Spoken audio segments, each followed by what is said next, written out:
ஜராசந்தன் மற்றும் பீமனின் யுத்தம் 27 நாட்கள் நடைபெற்றது. இறுதியில் கிருஷ்ணர் பீமனிடம் சைகையாக ஒரு குச்சி எடுத்து அதை இரண்டாக உடைத்து அதை எதிரெதிரே தூக்கி எறிந்தார். கிருஷ்ணரின் சைகையை புரிந்து கொண்ட பீமன் ஜராசந்தனை அடித்து கீழே தள்ளி அவனது கால்களை பிடித்து இரண்டாக பிளந்து எதிரெதிரே வீசினான்.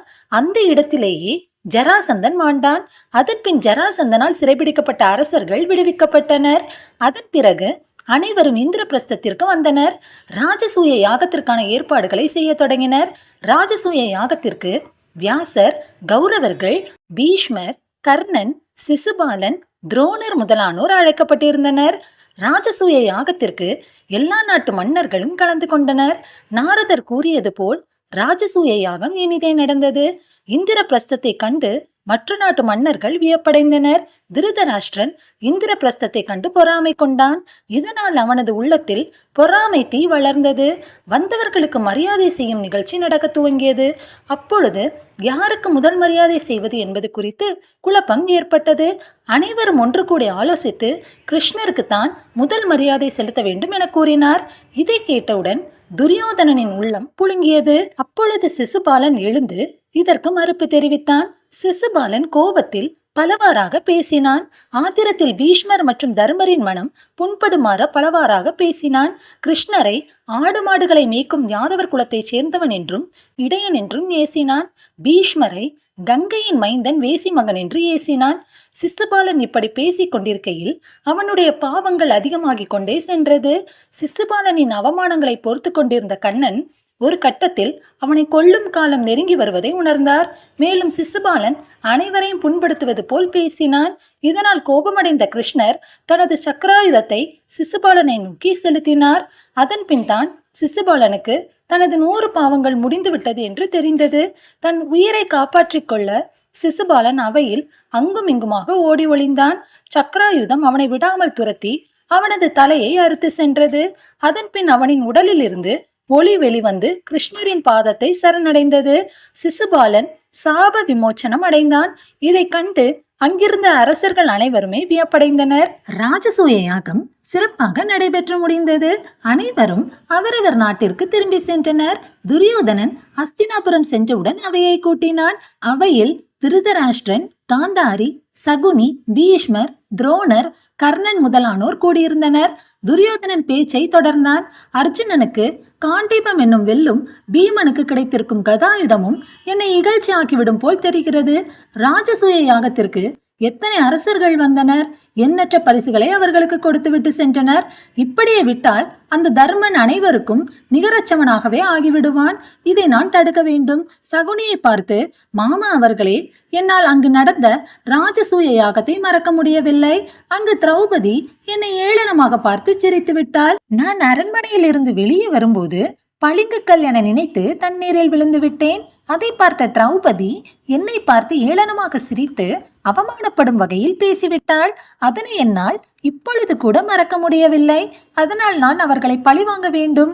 அதற்கு ஏதேனும் வழி இருந்தால் கூறுங்கள் என்றான். அப்பொழுது சகுனி, மருமகனே, தர்மரை எதிர்த்து வெல்வது என்பது இயலாத ஒன்று. அதே போல்தான் பீமனும் அர்ஜுனனும். இவர்களை நம்மால் போரில் வெல்ல முடியாது. நீ ஒப்பற்ற தெய்வ மண்டபம் ஒன்றை செய். அதை பார்க்க பாண்டவர்களுக்கு இங்கு அழைப்பு விடுப்போம். இங்கு சூதாட்டமாட அவர்களுக்கு அழைப்பு விடுப்போம். என் சூதாட்டத்தின் திறமை பற்றி உனக்கு நன்றாகவே தெரியும். சூதாட்டத்தின் மூலம் பாண்டவர்களை அடிமைப்படுத்துவோம் என கூறி சிரித்தான். இதை கேட்ட திருதராஷ்டிரன் சகுனியிடம், சகுனி, என் பிள்ளைகளை கெடுக்க நீ ஒருவனே போதும், வேறு யாரும் தேவையில்லை. எதற்காக சகோதரர்களுக்கிடையே சண்டையை வளர்த்து விடுகிறீர்கள்? நாம் பாண்டவர்களுக்கு செய்த பகைமையை அவர்கள் பொறுத்து கொண்டுள்ளார்கள். துரியோதனன் தரையது தண்ணீர் எது என்று பார்த்து காலை வைத்திருக்க வேண்டும். இத்தகைய செயலை சிறு குழந்தைகள் செய்தால் கூட சிரிக்கத்தான் செய்வார்கள். இதில் தவறு என்ன உள்ளது என கேட்டான். தன் தந்தையின் இப்பேச்சை கேட்டு துரியோதனன் கடும் கோபம் கொண்டான். தந்தையே, மாமா அவர்களின் கருத்து எனக்கு சரி எனப்படுகிறது. அதனால் பாண்டவர்களை அழைத்து சூதாடுவதுதான் எனது முடிவு என்று தீர்க்கமாக கூறினான். தன் மகனின் இத்தகைய செயலை கண்டு மிகவும் துன்பமடைந்தான் திருதராஷ்டிரன். மகனே, வீரர்கள் ஒருபோதும் இத்தகைய செயலை செய்ய மாட்டார்கள். பிறர் செல்வத்தை விரும்புவதும் தவறு. வஞ்சனை செய்து பிறர் செல்வத்தை கவர நினைப்பதும் தவறு. இது ஏன் உனக்கு தெரியாமல் இருக்கிறது? தயவு செய்து நீ உனது எண்ணத்தை மாற்றிக்கொள் என்றான். துரியோதனன் அவனிடம், தந்தையே, பாண்டவர்களை வெல்ல வேண்டும். அதில் நல்வழியை தேர்வு செய்தால் என்ன, தீய வழியை தேர்வு செய்தால் என்ன? நான் பாண்டவர்களை வெல்ல சூதாட்டத்தை தேர்வு செய்து விட்டேன். இதற்கு நீங்கள் சம்மதம் தெரிவிக்காவிட்டால் நான் எனது உயிரை இங்கேயே மாய்த்துக் கொள்வேன் என்றான். விதியை வெல்பவர் யார்? இஷ்டம் போல் செய் என கூறினான் திருதராஷ்டிரன். இதை பீஷ்மரும் விதுரரும் எவ்வளவோ தடுக்க முயன்றனர். அவர்களின் முயற்சி தோல்வியைத்தான் தழுவியது. தந்தையின் முடிவை கேட்டு துரியோதனன் மிகவும் மகிழ்ச்சி அடைந்தான். அதன் பிறகு ஒரு அழகிய மணிமண்டபத்தை அமைத்தான். திருதராஷ்டிரன் விதுரரை அழைத்து, தாங்கள் பாண்டவர்களுக்கு மணிமண்டபத்தை காண அழைப்பு விடுங்கள். அதே சமயம் சகுனியின் திட்டத்தையும் குறிப்பால் உணர்த்திவிட்டு வருவீர்களாக என்றான். அதன் பிறகு விதுரரும் அங்கிருந்து இந்திரபிரஸ்தத்தை நோக்கி சென்றார். இந்திரபிரஸ்தத்தை அடைந்த விதுரர் பாண்டவர்களிடம் துரியோதனனின் மணிமண்டபத்தை காண அழைப்பு விடுத்தார். அதன் பின் விருந்தும் இருக்கிறது, சூதாட்ட நிகழ்ச்சியும் இருக்கிறது என வருத்தத்துடன் கூறினார். இதை கேட்ட தர்மர் மிகவும் மனவேதனை அடைந்தார். முன்பே துரியோதனன் எங்களை கொல்ல சதி திட்டம் தீட்டியவன், இப்பொழுது சூதாட்டமா என்றான். விதுரர் துரியோதனனிடம் சூதாட்டம் வேண்டாம் என்று எவ்வளவு எடுத்து கூறியும் அவன் மனம் மாறவில்லை. நீங்கள் உங்களின் சிறிய தந்தையிடம் முறையிட்டால் அதுவும் பயனச்சுதான் போகும். திருதராஷ்டிரன் துரியோதனனிடம் எவ்வளவோ எடுத்து கூறியும் அவன் உடன்படவில்லை என்றார். அதன் பிறகு யுதிஷ்டிரன், எங்களின் சிறிய தந்தை அழைத்துள்ளார். எது நடந்தாலும் அவர்களுக்கு மரியாதை செய்யும் வகையில் அங்கு செல்வதுதான் முறையாகும் என்றான். துரியோதனனின் சூழ்ச்சியை நாம் முறியடிக்க வேண்டும். துரியோதனனின் இச்செயல்களை எத்தனை காலம்தான் பொறுத்து கொள்வது? அவனிடம் போரிட்டு அவனை வீழ்த்துவோம் என்றான் பீமன். அர்ஜுனனும் நகுலனும் சகாதேவனும் இதற்கு சம்மதம் தெரிவித்தனர். அப்பொழுது யுதிஷ்டிரன், விதியின் செயலை நம்மால் மீற முடியுமா? நன்மை நடந்தாலும் சரி, தீமை நடந்தாலும் சரி, தந்தையின் கட்டளைப்படி நடப்போம் என்றான். சகோதரர்களும் தங்களின் கோபத்தை குறைத்து இதற்கு சம்மதம் தெரிவித்தனர். அதன் பிறகு பாண்டவர்கள் ஐவரும் திரௌபதியுடன் அஸ்தினாபுரத்திற்கு சென்றனர். பாண்டவர்களை காண அஸ்தினாபுரத்தில் மக்கள் சூழ்ந்திருந்தனர். பாண்டவர்கள் அரண்மனையை அடைந்தனர். பாண்டவர்களுக்கான வரவேற்பு மிக பிரம்மாண்டமாக இருந்தது. பாண்டவர்கள் திருதராஷ்டிரன், பீஷ்மர், துரோணரிடம் ஆசியை பெற்றுக்கொண்டனர். பாண்டவர்களின் வருகையை கண்டு சகுனி அளவற்ற மகிழ்ச்சி அடைந்தான். குந்தியும் திரௌபதியும் அனைவரிடமும் ஆசியை பெற்றனர். காந்தாரி அவர்களை மாளிகைக்கு அழைத்து சென்றாள். அதன் பின் அவை கூடியது. சகுனி யுதிஷ்டரிடம், தர்மத்தின் வள்ளலே, நீங்கள் உங்கள் குலத்தின் பெருமையை உயர்த்திவிட்டீர்கள். இப்பொழுது மாமன்னனாகவும் முடிசூட்டி விட்டீர்கள். உங்களின் திறமையை சூதாட்டத்தில் காண்பிக்க தயாராக உள்ளீர்களா என்றான். யுதிஷ்டிரன் சகுனியிடம், நீங்கள் சதி செய்து எங்களை இங்கு அழைத்து வந்து விட்டீர்கள். அறத்தை நிலைநாட்டுபவன், நல்வழியில் நடப்பவன், வீரமுடையவன் சூதாட்டம் ஆடமாட்டார்கள் என்பது உங்களுக்கு நன்றாக தெரிந்திருக்க வேண்டுமே. நீங்கள் எங்களை கொல்ல சதி திட்டம் தீட்டியவர்கள். நாங்கள் நல்வழியில் வாழ நீங்கள் விரும்பாதவர்கள். அதனால்தான் சூதாட்டத்தின் மூலம் எங்களை அழிக்க நினைக்கின்றீர்கள் என்றான். இதை கேட்டு சகுனியின் முகம் கோபமாக மாறியது. சகுனியின் மனதில் கோபம் இருந்தாலும் அதனை மறைத்து புன்னகைத்தான்.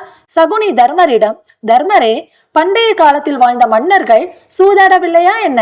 நீ பயம் கொள்ளாமல் வந்து எங்களுடன் சூதாட்டத்தில் கலந்து கொள் என்றான். யுதிஷ்டிரன் சகுனியிடம், சான்றோர்கள் சூதாட்டம் நம் வாழ்க்கையை கெடுத்துவிடும் என கூறியுள்ளனர். அதனால் நான் சூதாடுவதை விரும்பவில்லை என கூறினான். சகுனி தர்மரிடம், தாங்கள் தோற்று விடுவோமோ என பயம் கொள்கிறீர்கள். அதனால் மன்னர்கள் நிறைந்த இந்த சபையில் நீங்கள் மறுத்து பேசுகிறீர்கள். வல்லவனுக்கு புல்லும் ஆயுதம் என்னும் பழமொழியை தாங்கள் கேட்டிருப்பீர்கள். இதில் வல்லவன் மட்டுமே வெல்வான், மற்றவன் தோல்வி அடைவான். உனக்கு மனத்துணிவு இருந்தால் எங்களுடன் வந்து போட்டியில் கலந்து கொள். அப்படி இல்லையேல் இங்கிருந்து சென்றுவிடு என கூறினான். சகுனியின் இந்த வார்த்தைகளை கேட்டு யுதிஷ்டிரர் உணர்ச்சி வசப்பட்டார். விதி என்னை இச்செயலுக்கு தூண்டுமானால் அதை வெல்பவர் யார்தான் உண்டு என கூறிவிட்டு போட்டிக்கு சம்மதம் தெரிவித்தான் தர்மர். இப்போட்டிக்காகவே சூதாட்ட மேடை தனியாக அமைக்கப்பட்டிருந்தது. அவையில் துரியோதனன் என்னுடைய தரப்பிலிருந்து மாமா அவர்கள் விளையாடுவார்கள் என்றான். அதற்கு தர்மர், இப்போட்டி உனக்கும் எனக்கும் இடையில் நடக்கிறது. இப்பொழுது மாமா அவர்கள் விளையாடுவார் என்று தெரிந்த பின்பு நான் இப்போட்டியில் இருந்து விலகுவது அநியாயமாகும். உன்னுடைய தரப்பிலிருந்து மாமா அவர்கள் ஆடுவார்கள் என்றால் நான் இதற்கு சம்மதம் தெரிவிக்கிறேன் என்றான்.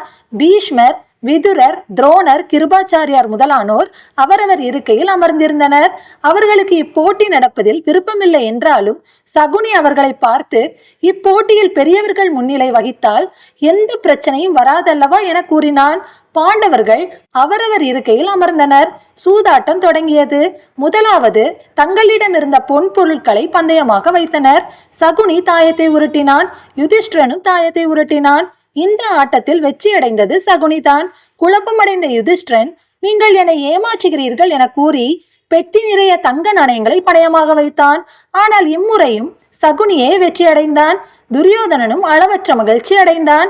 அதன் பிறகு யுதிஷ்டிரன் தனது தேர், அஸ்திர சாஸ்திரங்கள், தன்னிடமிருந்த தானங்கள் என அனைத்தையும் ஒவ்வொன்றாக பணயமாக வைத்தான். எல்லா முறையும் துரியோதனனை வெற்றி கண்டான். மிகவும் கவலை கொண்ட யுதிஷ்டிரன் தன்னுடைய சேனைகள், சேவகர்கள் என அனைவரையும் பந்தயமாக வைத்தான். இப்பொழுதும் சகுனியே வெற்றியடைந்தான். துரியோதனன் வெற்றி கண்டு அளவற்ற மகிழ்ச்சியில் இருந்தான். யுதிஷ்டிரன் என்ன செய்வதென்று தெரியாமல் மிகவும் கவலை கொண்டான்.